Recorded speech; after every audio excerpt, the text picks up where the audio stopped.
Hi class, welcome all of you. तो आज diploma third year का जो लेक्चर है, मतलब पीएलसी स्काडा जो सब्जेक्ट है उसका हम तीसरा लेक्चर देखते हैं। देखिए, दो लेक्चर में बना दिया था, आप लोग को 30 मिनट में बना दिया था, लेकिन आप लोग आई थिंक देख नहीं पा रहे थे। तो जितने भी डिप्लोमा थर्ड ईयर के बच्चे हैं वो देखिए, मैं पीएलसी स्काडा पूरे 1 मंथ में पूरा कंप्लीट कर दूंगा। आई थिंक ये सब्जेक्ट बहुत सारे कॉलेज में जो है, मतलब डिप्लोमा के बच्चे हैं वो पढ़ नहीं पाते हैं, और कहीं भी यूट्यूब पे आपको ये पीएलसी स्काडा का फुल सिलेबस मिलेगा ही नहीं। ना तो कंटेंट है, तो थोड़ा थोड़ा जैसे कि टाइमर क्या होता है, काउंटर क्या होता है, ये सब चीजें थोड़ी थोड़ी, रजिस्टर क्या होता है, ऐसे ऐसे करके है, लेकिन फुल सिलेबस आपका कहीं नहीं होगा। तो मैं, अगर आप लगे रहेंगे, अगर आप लोग ज्यादा लोग को शेयर करेंगे, सब्सक्राइब करेंगे, तो मैं ऑलरेडी देखिए, मैं तो फ्री में तो पढ़ा ही रहा हूँ, लेकिन एक चीज और है, अगर आप लोग शेयर करते रहेंगे, अपने फ्रेंड्स के साथ शेयर करते रहेंगे, हाँ ठीक है, तो मैं ज्यादा व्यूज होगा तो मैं थोड़ा मोटिवेट होऊंगा। भाई मुझे भी तो मोटिवेट होना है कि मैं मोटिवेट होकर आप लोग को पढ़ाऊंगा। कि कैसे मैं टाइम निकाल के आप लोग को पढ़ा पा रहा हूँ, मेरे पास वैसे भी टाइम नहीं है, मैं खुद ही ठीक है कहीं ना कहीं एम्प्लॉय हूँ। तो इसलिए आप लोग को भी इसको शेयर करना है कि मैं अगर फ्री ऑफ कॉस्ट ज्ञान दे रहा हूँ आपको, तो उसको आप थोड़ा मुझे भी मोटिवेशन मिले और मैं आगे भी वीडियो बना सकूँ। तो देखिए, 30 मिनट में आप लोग को बता दिया था, तो 2 लेक्चर बता दिया था, तो तीसरा लेक्चर है तो प्रोग्रामेबल लॉजिक कंट्रोल, मतलब पीएलसी। तो पीएलसी में बताया था कि पीएलसी आने से ही अपने जैसे वर्ड है उसमें ऑटोमेशन जो स्टार्ट हुआ तो वो पीएलसी आने से ही हुआ था। मैं बता दिया था कि किस तरह से पीएलसी आया था। पहले क्या होता था, पहले वायर से मैनुअली यूज होता था, फिर हार्ड वायर है। देखो, मैं आप लोग को बताया था पहले क्या था, पहले आई थिंक आप लोग को बताया था मैं कि पहले आप मैनुअली सारा काम क्या होता था, मैनुअल, ठीक है, मैनुअल काम होता था। मैनुअली काम होने के बाद उसके बाद क्या आया आपका, उसके बाद आया आपका हार्ड वायर। हार्ड वायर या इसी को बोलते थे रिले। रिले इलेक्ट्रिकल वाले अच्छे से जानते होंगे, रिले, ठीक। या उसके बाद क्या आएगा, उसके बाद आ गया आपका इलेक्ट्रॉनिक कंट्रोलर, इलेक्ट्रॉनिक आ गया, इलेक्ट्रॉनिक मशीनरी आ गई। इलेक्ट्रॉनिक मशीनरी के बाद क्या हो गया आपका माइक्रो प्रोसेसर आ गया, माइक्रो प्रोसेसर। और यही माइक्रो प्रोसेसर यूज करके फिर हम क्या बनाए, पीएलसी का। तो इस तरह से आपका क्या हुआ था, पूरा आपका ऑटोमेशन स्टार्ट हुआ था, ठीक है। मतलब पहले हम मैनुअली यूज करते थे, फिर उसके बाद क्या हार्डवेयर आ गया या रिले आ गया, रिले के बाद क्या आ गया, इलेक्ट्रॉनिक कंट्रोल आ गया, माइक्रो प्रोसेसर, उसके बाद पीएलसी स्टार्ट आ गया। तो ये आपका क्या था कि आपका ऑटोमेशन किस हिसाब से, किस तरीके से धीरे धीरे स्टार्ट हुआ था। अब देखिए, बाकी बहुत सारी चीजें हैं इसमें। तो सबसे पहले देखिए, मैं पीएलसी स्काडा का आप लोग को डेफिनेशन नहीं बताया था। तो पीएलसी स्काडा का डेफिनेशन क्या है, तो सिंपली देखो, इसको हम बोल सकते हैं, देखो अगर पीएलसी स्काडा का आपको डेफिनेशन लिखना है तो इसका डेफिनेशन क्या होता है कि PLC SCADA is a micro processor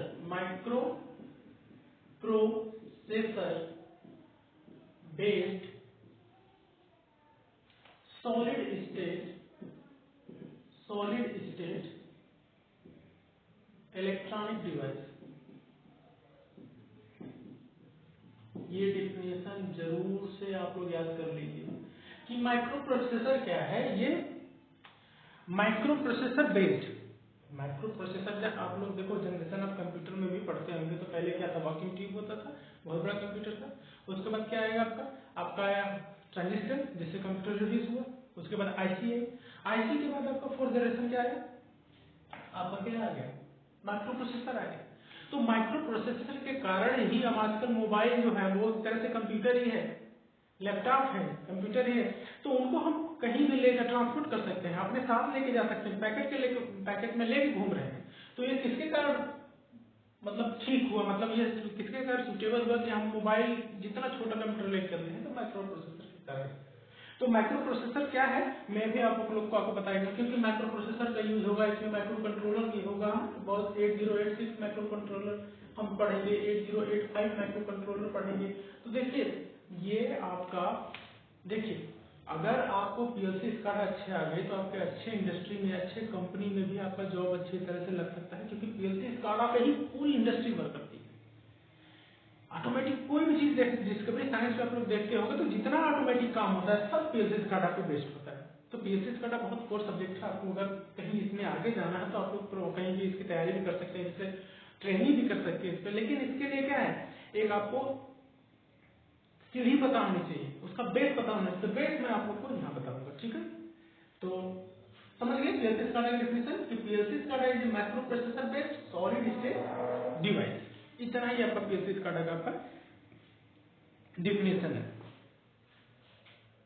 देखो लेकिन इसको जो रिप्रेजेंट करते हैं, इसको रिप्रेजेंट किस तरह समझने के लिए रिप्रेजेंट इन, इसका रिप्रेजेंटेशन अगर देखा जाए, रिप्रेजेंटेशन देखा जाए कि इसको किस तरह से रिप्रेजेंट करते हैं, तो इसको रिप्रेजेंट करते हैं रिले लॉजिक के रूप में। रिले लॉजिक, और ये रिले लॉजिक किससे बनाते हैं, तो देखो जितने भी बच्चे मेरे से पढ़े हैं, मतलब क्लास में मैं पढ़ाया हूँ आप लोग को डिजिटल इलेक्ट्रॉनिक्स, जितने भी बच्चे पढ़े हैं, तो डिजिटल इलेक्ट्रॉनिक्स में आपका पता है क्या आता है, लॉजिक गेट्स। लॉजिक गेट्स ये तो बेसिक टॉपिक है, सबको पता होना चाहिए। तो लॉजिक गेट्स, बूलियन अलजेब्रा, जितने लोग नहीं पढ़े ठीक से इसको इस मतलब पीएलसी स्काडा पढ़ने से पहले एक बार ये डिजिटल इलेक्ट्रॉनिक्स मतलब लॉजिक गेट्स और बूलियन अलजेब्रा अच्छे से पढ़ लीजिएगा। क्योंकि जब तक आपको लॉजिक गेट्स नहीं आएगा, आपका एबीसीडी मतलब एबीसीडी है पीएलसी स्काडा का लॉजिक गेट्स आपका, तो आई थिंक लॉजिक गेट्स तो सबको आता होगा। तो पीएलसी स्काडा देखिए, अब आगे चलते हैं इसमें, ठीक है। जितने बच्चे पढ़े हैं ऐसे उसको तो पता ही होगा लॉजिक गेट, मैं पढ़ाया आप लोग को क्लास में। तो देखिए अब हम ब्लॉक डायग्राम पढ़ते हैं इसका कि किस तरह से हम यूज करते हैं, ठीक है। क्या है, देखो मैं हर एक चीज बताऊंगा, भले ही लॉजिक गेट्स नहीं आता लेकिन फिर भी मैं इसको बताऊंगा। देखो अब पीएलसी स्काडा का ब्लॉक डायग्राम क्या होता है, तो देखो फील्ड इनपुट होता है। बताऊं क्या फील्ड इनपुट होगा, इनपुट इमेज मेमोरी होगी, मेमोरी होगा, सीपीयू होगा, पीएसयू होगा, ठीक है। आउटपुट इमेज मेमोरी, जैसे इनपुट इमेज मेमोरी है वैसे आउटपुट इमेज मेमोरी होगा। ऐसे क्वेश्चन आएगा तो पीएलसी स्काडा का ब्लॉक डायग्राम बनाइए या पीएलसी स्काडा को डिफाइन करिए, तो इस तरह से बनाना है। फील्ड आउटपुट होगा। अब देखो जो फील्ड इनपुट है इसमें स्टार्टिंग में 8 बिट का रजिस्टर होता है। रजिस्टर किसमें यूज कर, रजिस्टर का यूज क्या होता है, डेटा को स्टोर करने में। और फील्ड आउटपुट में भी आपका 7 बिट का रजिस्टर होता है। यहां पे 7 बिट देखिए किस तरह से होगा, 1 2 3 4 5 6 7 8। इसी तरह से यहाँ पे भी 1 2 3 4 5 6 7 8। तो देखो यहाँ पे I0 से I7 तक एलईडी लगी रहेगी। क्या लगा रहेगा, एलईडी लगा रहेगा, ठीक है। देखिए या तो एलईडी लगा रहेगा या तो कोई डिवाइस इसमें कनेक्ट करनी है, जैसे होल बना रहेगा एक तरह से, ठीक है, होल की तरह बना रहेगा। मतलब आपको कोई वायर इसमें इनपुट कराना है तो 7 इनपुट में मतलब I0 से लेके I7 तक बना रहेगा। मतलब I0 I1 I2 I3 I4 I5 I6 और I7, ठीक है, I0 से I7। इसी तरह से यहाँ पे आउटपुट तो O1 से लेके O0 से O7, या तो इसको I01 लिख सकते हो, I07 लिख सकते हो। मतलब इसे इस तरह से क्या होगा, 1 होगा 2 होगा 3 होगा 4 होगा 5 होगा 6 होगा और 7 होगा। तो यहाँ पे आउटपुट के लिए लगा रहेगा, मतलब इस तरह से इसमें कोई चीज आउटपुट में लगा सकते हैं 7 पोर्ट, यहाँ पे भी 7 पोर्ट। इसी तरह से इनपुट इमेज मेमोरी क्या है, तो यही इनपुट यहाँ पे शो कराया जाएगा। यहाँ पे क्या एक तरह से लगी रहेगी, एलईडी लगी रहेगी। और यहाँ पे ये सब चीजें क्या, यहाँ जो लगाए हो, जो इनपुट दिए हो आप, वही यहाँ पे इनपुट इमेज मेमोरी में क्या होगा, शो कराएगा। और कुछ जब तक काम हो रहा है तब तक यहाँ पे स्टोर करके रखिएगा कुछ समय के लिए, ठीक। अब आगे क्या है, मेमोरी है। तो मेमोरी इस चीजों को स्टोर करने के लिए यूज करता है, समझ रहे हो ना। मतलब ये इंफॉर्मेशन जो दिए हो यहाँ पे रिप्रेजेंट करेगा और यही रिप्रेजेंट करके यहाँ पे जाके स्टोर कर देगा, ठीक। अब देखो मेमोरी इसमें कौन कौन सी यूज होती है, तो मेमोरी देखो इसमें रोम यूज होता है, रोम, डबल रोम। तो ये मेमोरी इसमें यूज होती है। ठीक, तो 3 मेमोरी यूज होती है। और मैं बताऊं तो मैक्सिमम कितना स्टोर कर सकते हैं, 256 KB, मैक्सिमम 256 KB इसका मैक्सिमम लिमिट है मेमोरी का, मतलब इससे ज्यादा हम स्टोर नहीं कर सकते। मतलब इसका सिंपल सा बात है कि देखो यहाँ पे तो जो मेमोरी है परमानेंट जो काम हो रहा है, मतलब सॉरी टेम्परेरी जो काम हो रहा है उसको स्टोर करेगा।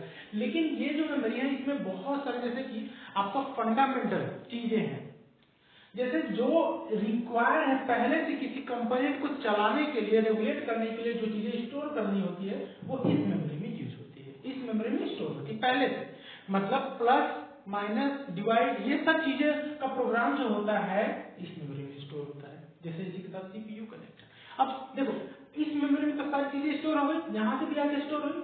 अब क्या करेगा सीपीयू जो है इसके फंक्शन को देखेगा कि भाई क्या कराना चाहता है। जैसे यहाँ से कोई इनपुट आया तो मेमोरी यहाँ पे स्टोर हुआ। अब स्टोर होने के बाद सीपीयू को भेजेगा, देखो ये वायर से कनेक्ट है बस से, तो ये बोलेगा भाई यहाँ पे प्रोडक्ट आ रहा है, हर बॉटल में थोड़ा थोड़ा मतलब 200 ग्राम भरना है, कोई भी लिक्विड भरना है।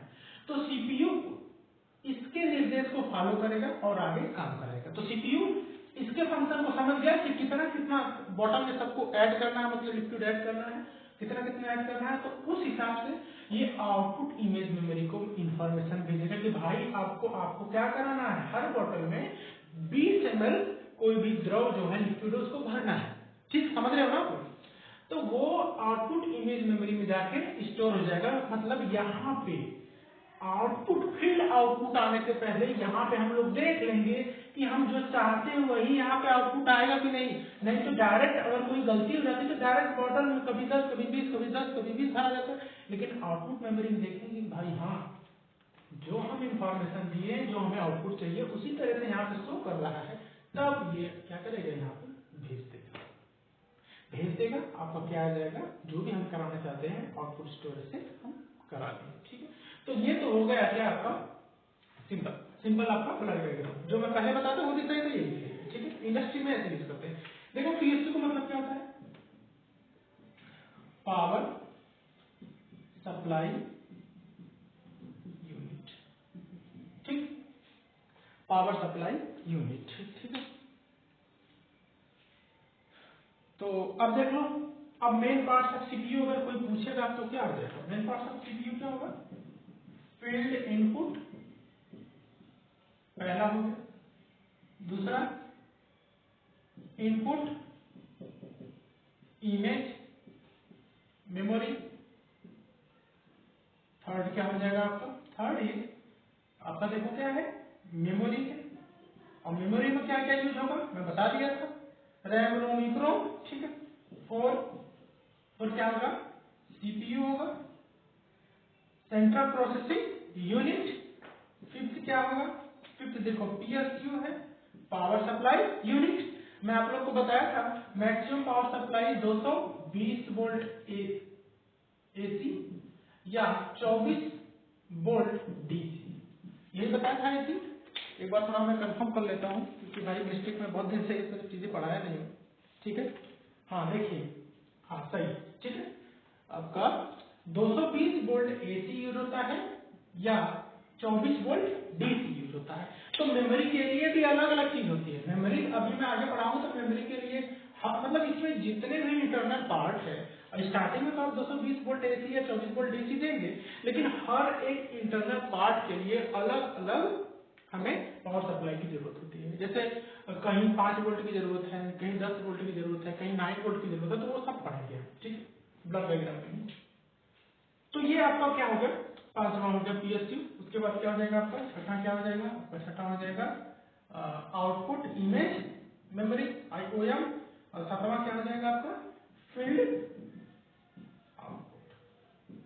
तो ये आपका 7 पार्ट है जो आपके इस ब्लॉक डायग्राम में आते हैं। ठीक है, अब देखो, अब इसकी वर्किंग भी आई थिंक आप लोग समझ गए होंगे। देखो क्या होता है, मैं सिंपली आपको समझा देता हूँ, बाकी मैं आपको फोटो खींच के टीच मिनट पे स्टडी मटेरियल में अपलोड कर दूंगा। देखो पीएलसी वर्किंग क्या होती है, पीएलसी वर्किंग सिंपली क्या होगा कि CPU will see the status of input image memory. देखो क्या करेगा, अब देखो इसका वर्किंग मैं यही समझा दे रहा हूँ। CPU will see the status, क्या स्टेटस देखा? Status of input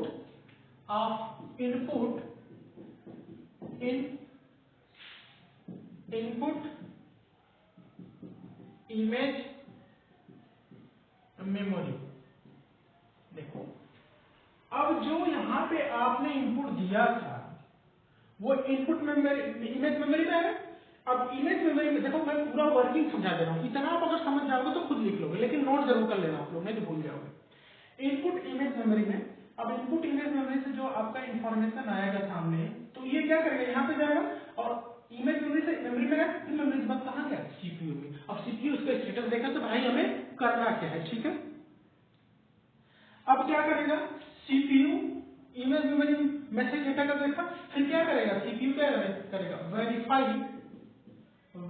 the status, मतलब स्टेटस यहाँ पे सही आ रहा है, इसके हिसाब से करने के लिए है कि नहीं है, कुछ भेज दिया, मतलब उसको करने लायक है नहीं, वो उसको पहले चेक करेगा कि मैं कर सकता हूँ कि नहीं कर सकता हूँ, ठीक है।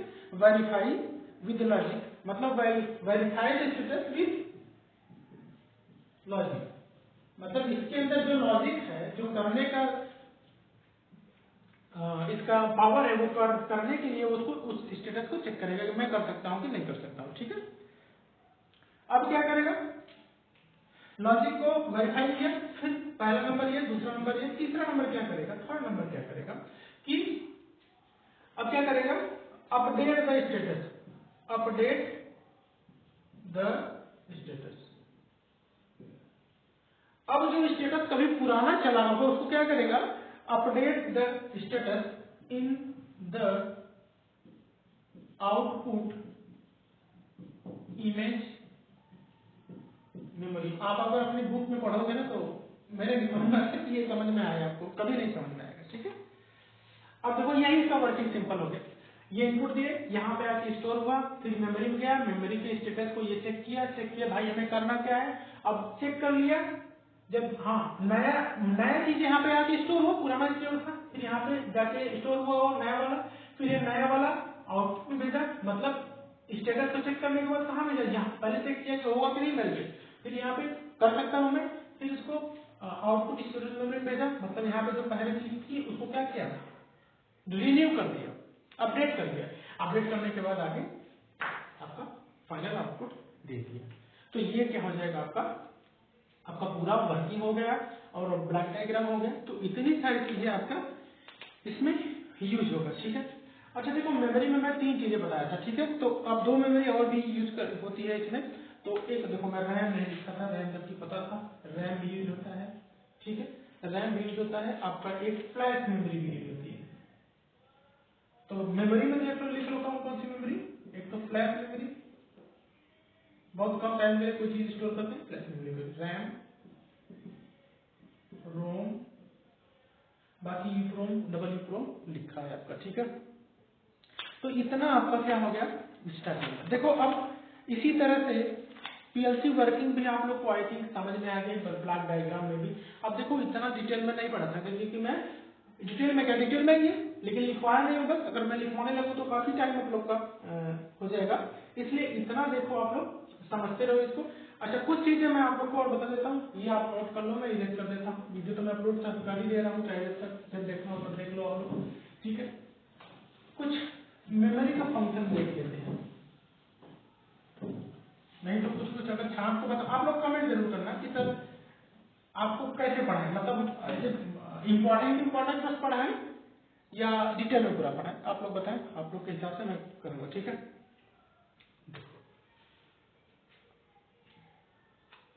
एक चीज ध्यान रख लो, जो मेमोरी होती है स्टार्टिंग में मेमोरी के पास जो पावर सप्लाई आती है 220 वोल्ट एसी या और 40 वोल्ट डीसी आती है, ठीक। लेकिन अब इतना मेमोरी में जो आती है, लेकिन अब ध्यान रखो ये जो पावर सप्लाई है एक्सटर्नल सर्किट, और एक होता है internal circuit. Internal circuit, external circuit, इसमें मतलब पीएलसी स्काडा में एक्सटर्नल सर्किट और इंटरनल सर्किट दो अलग अलग सर्किट होती है। तो एक्सटर्नल सर्किट के लिए हम 24 वोल्ट एसी का यूज करते हैं, और इंटरनल सर्किट जैसे मेमोरी है उसके लिए हम यूज करते हैं 5 वोल्ट एसी। ध्यान रखना, इतना चीज जरूर से ध्यान रखना, ठीक है, ये बहुत ही इंपॉर्टेंट है।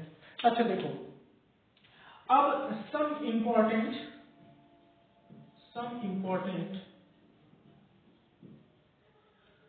about PLC, some important tools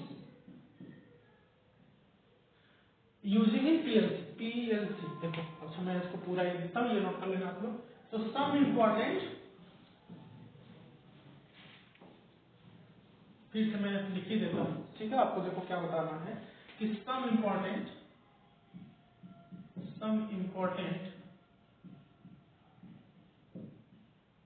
units in PLC। देखो मतलब क्या क्या और भी चीजें यूज होती हैं PLC में। तो सबसे पहले आपको याद रखना है जो वो यूज होगा रिले। रिले से का ही पूरा खेल रहेगा यहाँ पे, ठीक है, लेकिन उसको नए तरीके से रिले हो गया, और आपका लॉजिक गेट्स यूज होगा, पुश बटन, ठीक, पुश बटन और टाइमर। तो अब देखो ये मेन चीज है, टाइमर, काउंटर, ठीक। अब देखो टाइमर में भी दो तरह का टाइमर होता है, एक होता है अप टाइमर, एक होता है डाउन टाइमर।